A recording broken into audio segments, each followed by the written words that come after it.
Assalamu alaikum. My name is Afifa Adil, and my topic today is pediatric infection diseases, in which there is a subtopic otitis media. So let's start. Otitis media is basically the inflammation of the middle ear. It is one of the most common childhood illnesses. Middle ear is what it is separated from the outer ear canal by the tympanic membrane, which is called the eardrum, and drains into the nasopharynx via the eustachian tubes. As we can see here, this is the pinna or the outer ear, and this is the ear canal. After the ear canal, we have the tympanic membrane, which is also called as the eardrums. And here, three bones are present, which are responsible for our hearing. These are the bones which are responsible for the vibration through which there is an aid in hearing. The eustachian tube. Basically, the otitis media is the infection or inflammation of the eustachian tube. Eustachian tube connects the middle ear and the nasopharynx. Eustachian tube function changes the pressure in the middle ear, and it happens when you're flying in an aeroplane. There might be fluid accumulation, which is called as an effusion, which usually forms bacteria buildup and also results in the inflammation of the middle ear. The increased pressure causes the eardrum to bulge, leading to the typical symptoms of pain, fussiness, irritation in young children, or even the rupture of the tympanic membrane. The diagnosis. How do we diagnose otitis media? Basically, an instrument called the otoscope is used for the diagnosis of the otitis media.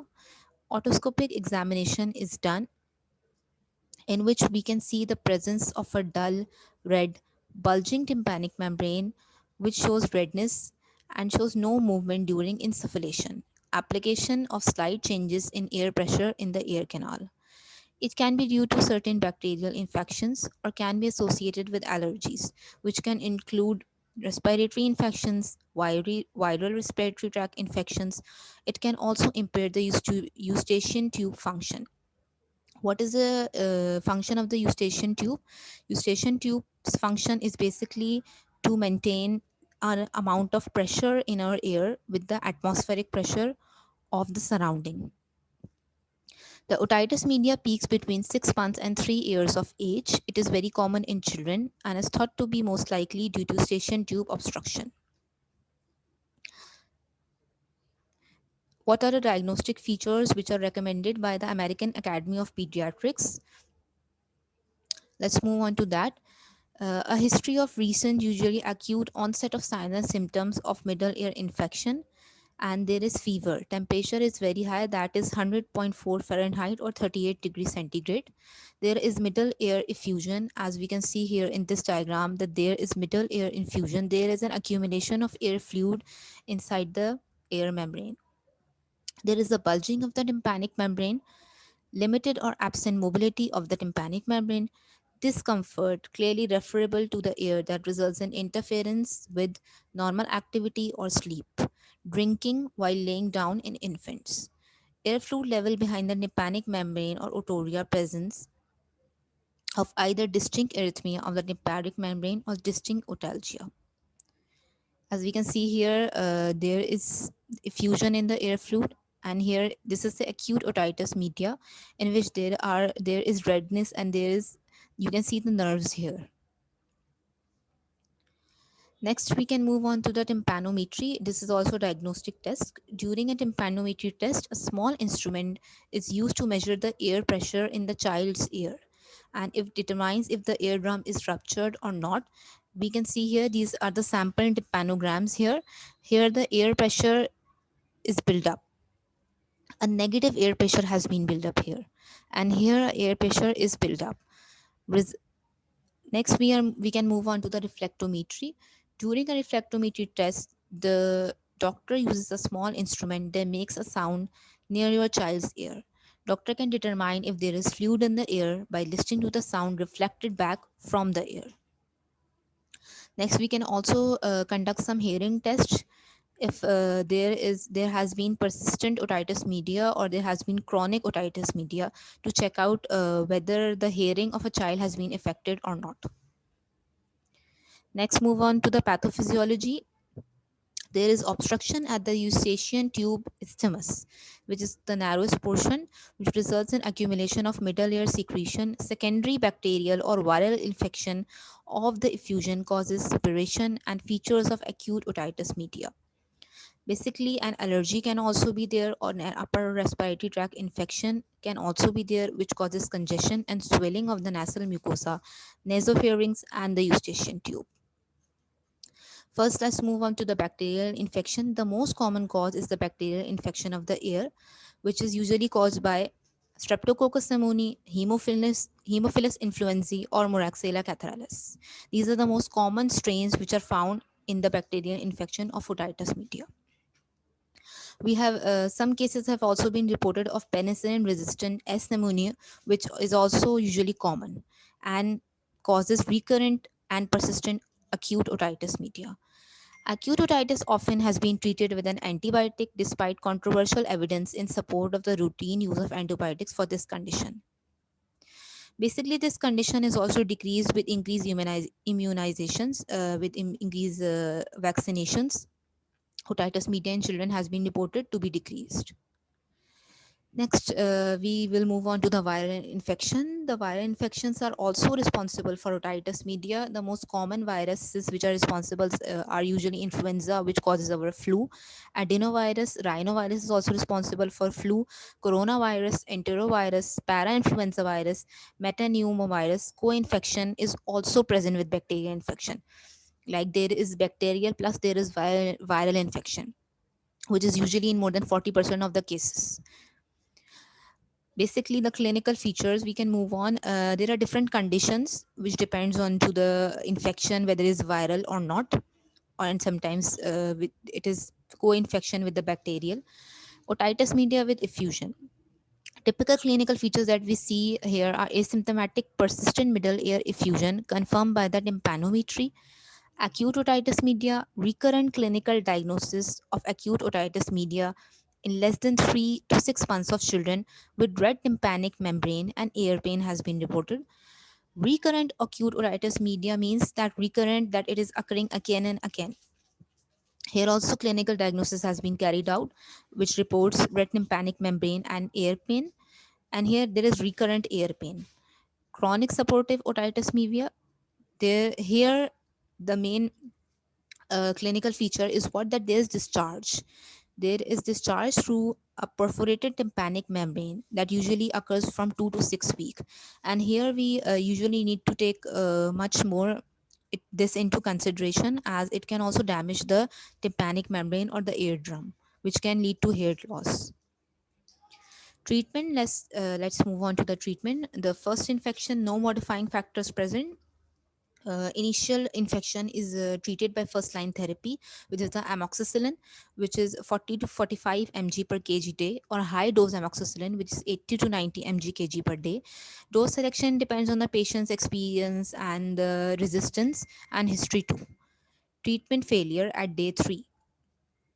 If we are giving the antibiotic for 3 days and there has been no betterment in the patient, then we move on to the next treatment, which is the high dose amoxicillin plus clovelinate, which is also called as cefurixime is also present, cefpodomine, cefdinir, ceftriaxone. We move on to the cephalosporins. Usually it is given IM if the patient is progressing in disease. Next, we have the treatment failure at day 10 to 28. Here, much more high doses of amoxicillin clovenate is used. Cefuroxime and other cephalosporins have also been reported with the use of levofloxacin.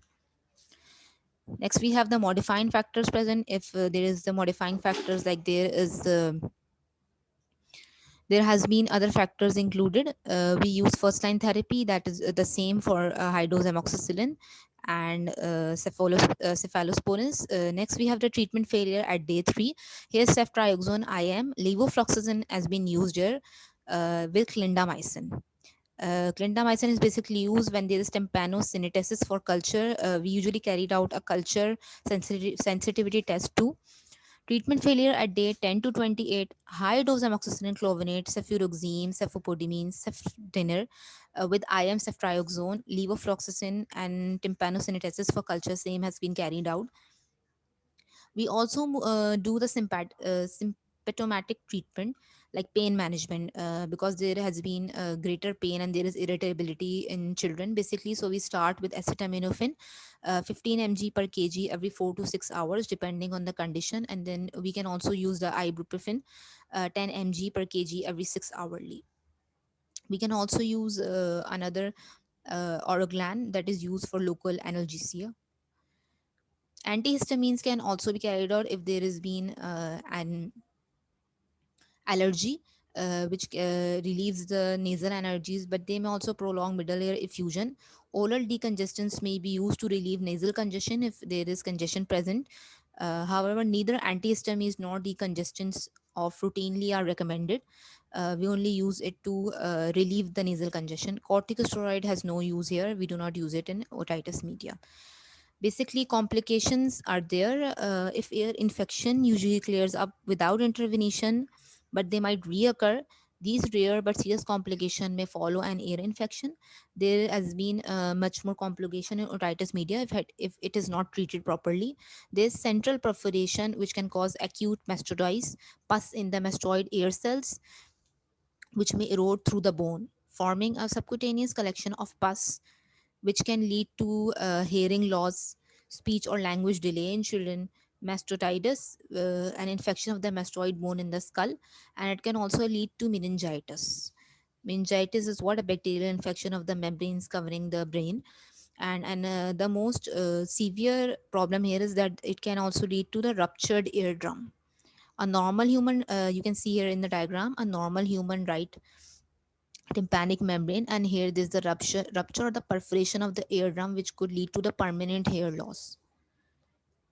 Next we have the prevention. The following practices may reduce the risk of ear infection, like we should usually in children, pacifiers, minimize the use of the pacifiers, and breastfeeding infants we should usually see this, and immunization is also kept up to date, so that there can be less bacterial infection. Now we can move on to the case study. Let's see the case study. We have TT, a 20-month-old male, which is in the urgent care clinic with a fever that began about a day and a half ago. He's pulling on his right earlobe, has purulent nasal drainage, moderately wet cough. His temperature is 101.2 Fahrenheit. He also has a runny nose and cough for 4 days. Basically, the daycare center director called to bring this to the attention of TT's mother.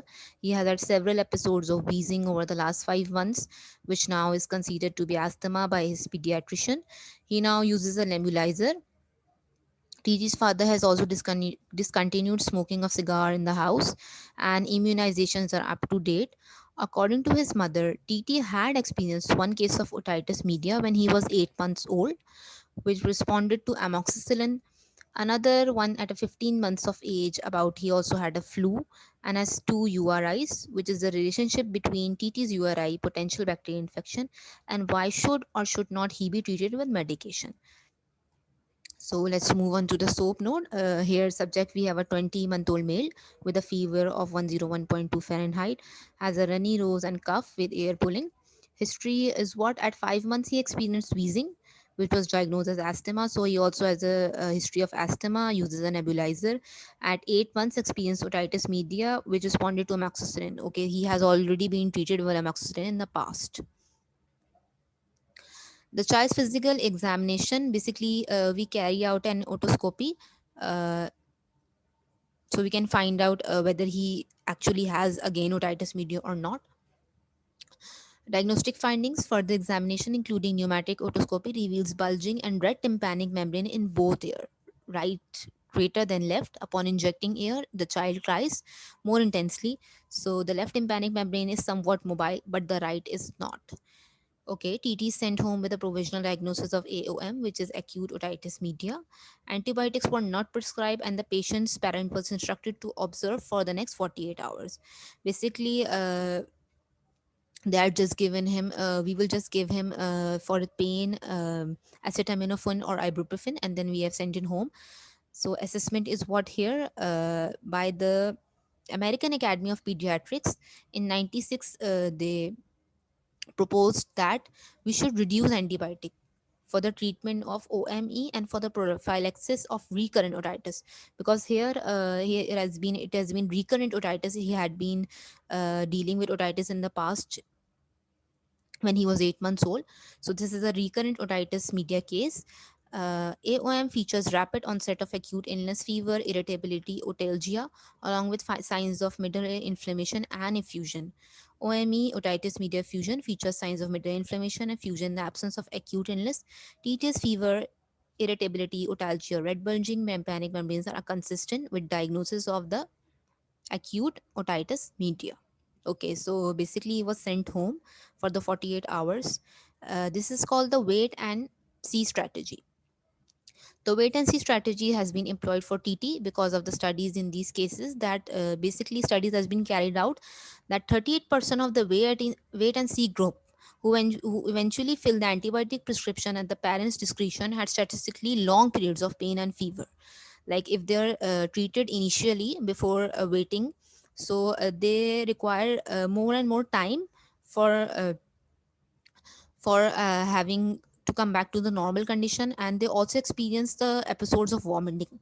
Therefore, although the late treatment strategy with caregiver acceptance can successfully reduce antibiotic use in children with AOM, care must be taken in appropriate patient selection, diagnosis, and follow up. Yes, we did follow up TT, and TT returns to the pediatrician office with a temperature of 103 Fahrenheit and severe conjunctival infection. He has continued to pull on his right ear and cries when trying to put to sleep.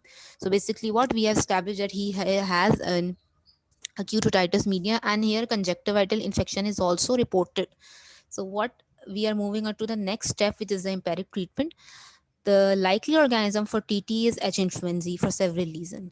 As mentioned, bilateral disease has been associated with H. influenzae more than the other pathogens, because TT most likely already would have been.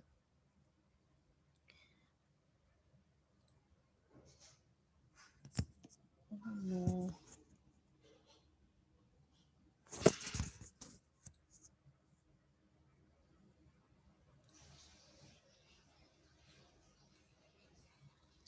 Okay, sorry for that. Basically, TT already had the infection of conjugate pneumonia vaccine, because he already had been vaccinated. So there is less, you can say, there is less chances of pneumococcal infection. So here we established that he have an H. influenzae infection. Empiric treatment is what, if H. influenzae is the organism in TT's case for the reasons enumerated previously, then the choices are, we are going to have seen the choices. We have the beta lactamase, stable cephalosporin, which are usually the cephalosporins, the cefurixime or beta lactamase inhibitor, which combination is also called as amoxicillin clovinate. Next, we are going to move on to the high dose amoxicillin. If the patient has no fever and mild pain, so we are going to give it in high doses. And if the child has penicillin hypersensitivity, if penicillin hypersensitivity is there, so we are going to move on to the cephalosporins or the macrolides. Here you can see uh, these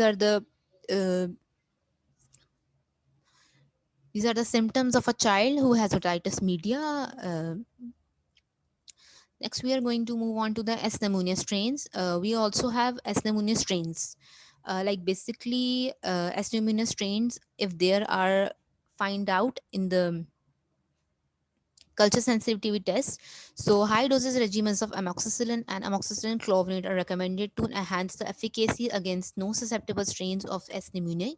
Once daily dosing of cefdinir, which is 14 mg per kg per day, was associated with 80% middle ear fluid eradication of pneumococcus and statistically better clinical resolution in the children. So we are what here, if S. pneumoniae strains are present, we are going to basically middle ear effusion that has been build up, we need to eradicate that. So we're using cefdinir here. Antibiotic associated diarrhea, but the most problem side effects are here, which are associated here, are the antibiotic associated diarrhea. Basically, the amoxicillin clovinate causes diarrhea usually in children. It is a heavy antibiotic, that's why we wait for it, we have a condition, wait and see, and then we prescribe it. Products containing probiotic Lactobacillus saccharomyces can lessen antibiotic associated diarrhea. Clindamycin has not been formally evaluated in the management of AOM. Clindamycin has not been used because clindamycin also causes more diarrhea than the amoxicillin clovinate. But here we are going to also prescribe some lactobacillus, some probiotics. As we can see here, that good bacteria and the bad bacteria here. Good bacteria, it helps to grow the, it causes it contains probiotics basically, so it causes to maintain the environment of the stomach, so that the diarrhea, the, you can say, the severity of the diarrhea is reduced. Okay, thank you so much.